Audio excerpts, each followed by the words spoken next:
Hello everyone, this video is a game review of a game I played against International Master William Pascal on his stream.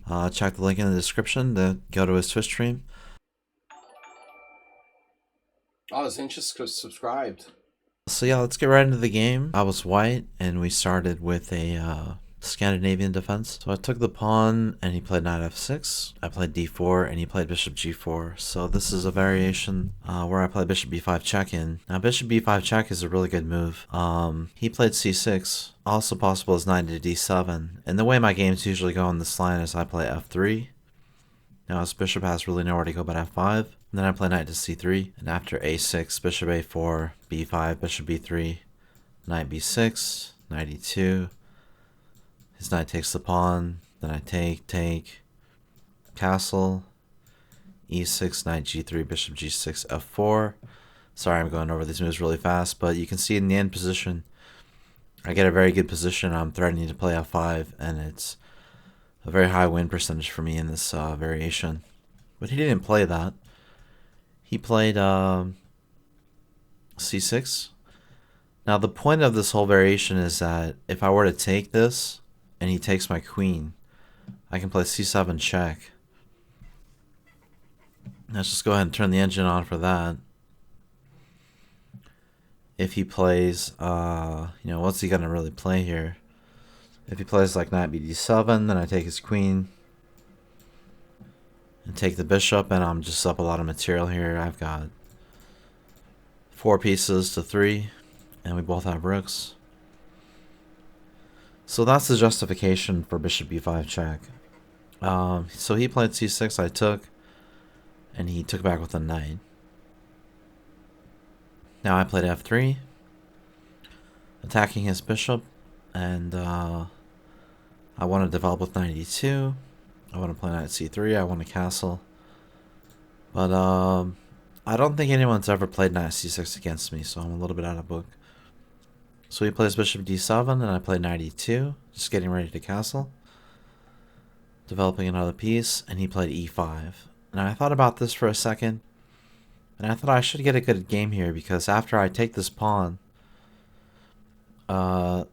his queen's going to have to check and recapture, and then I should gain a tempo with bishop f4, so I was happy about it.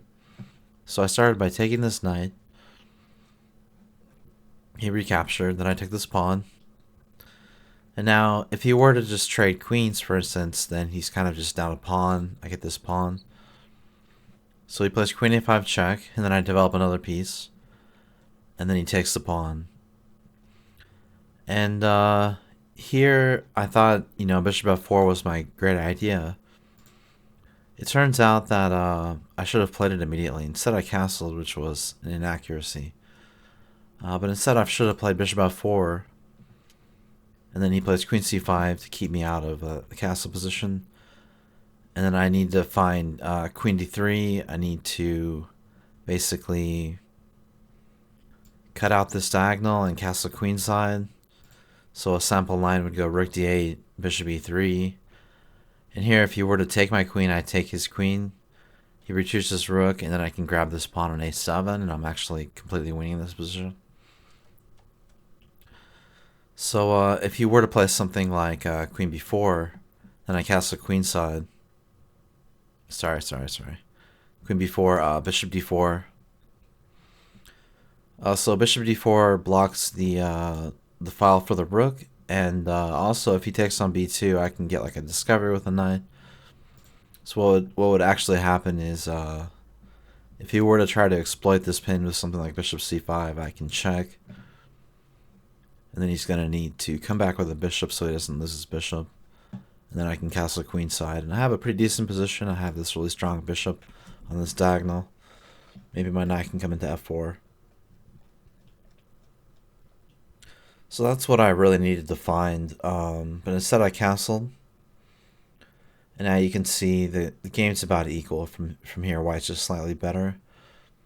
So he played bishop c5 check. I played king h1. He castled, and I played bishop f4. So I got that tempo that I was relying on, but I didn't really feel like I had any advantage because he's got the bishop pair.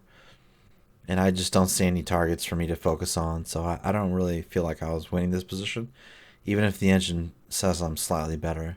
He played queen f5, and I played queen c1. And apparently the engine wants me to play queen d3. Now, normally I would never play that because after queen takes, pawn takes, I get this isolated pawn, but apparently this is what the engine wants me to play. So I played queen c1, and he played rook e8. And now, according to the engine, I am about half a pawn worse. I played knight g3, just trying to dislodge this queen. Maybe I can play knight f5 in the future. But I'm really feeling cramped, and I'm just trying to find squares for my pieces. I can't really go to e4. Can't go to b5 or d5. His bishops are just cutting into the diagonals.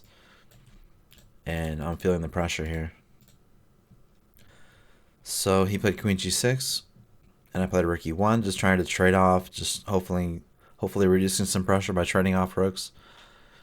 He took, and here apparently he could have got the advantage by just taking my pawn. And I thought that was going to happen, but he played so fast that I don't think he saw it. This game, by the way, was a 5-5 casual game on Lichess during his stream. So he played rook e8, and then I was able to defend that pawn and play queen d2 and develop my queen.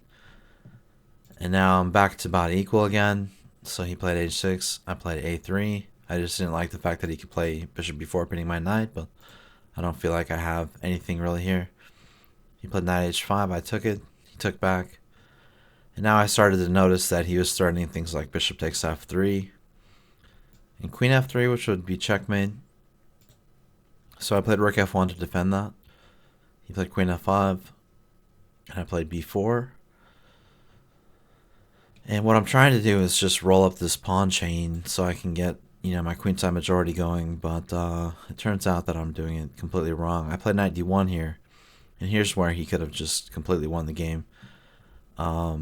He played rook d8, queen c1, and he played g5.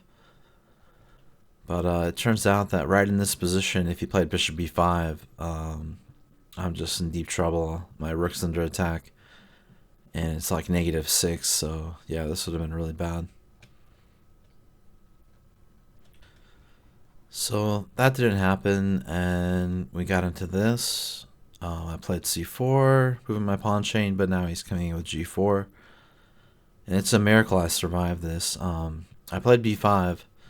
So he's got this bishop prying open my diagonal, and he's got this pawn also prying open the diagonal. So I thought if I play b5, I can maybe kick his bishop back and survive. He played queen h5, threatening mate. And I had to defend the diagonal, so I played bishop f4. And then he took on f3, but it turns out this was a mistake because now I can take his bishop. And in the game, he took here and checked me, and I had knight f2, and everything's defended. So I actually got a winning position in the game here. But it turns out that right here, if he played g3, he's winning. Because I can't take this pawn because his bishop can take it and it's pinned. So if he plays h3, he apparently has bishop takes f3.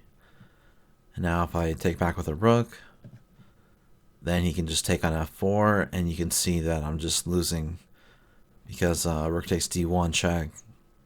I've got to play rook f1. He trades, and after queen e5, I just have a worse position and probably losing position, so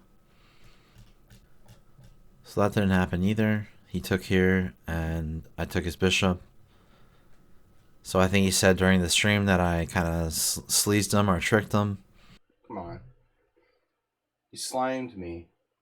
And he attacked my c4 pawn, so I defended it with the knight, also attacking his c6 pawn. And I grabbed this pawn, defended this, and at this point I'm just pushing the pawn. I played h4 just to stop any counterplay. He checked me. I started pushing the pawn. He goes after my knight, but the pawn's just too fast. And then he resigned. So that was a good game by International William Pascal. Please check out his stream on Twitch TV. It's Sparkle Horse, or Sludgy actually. Sparkle Horse on Leech Us, but check the link in the description, and thanks for watching. Bye.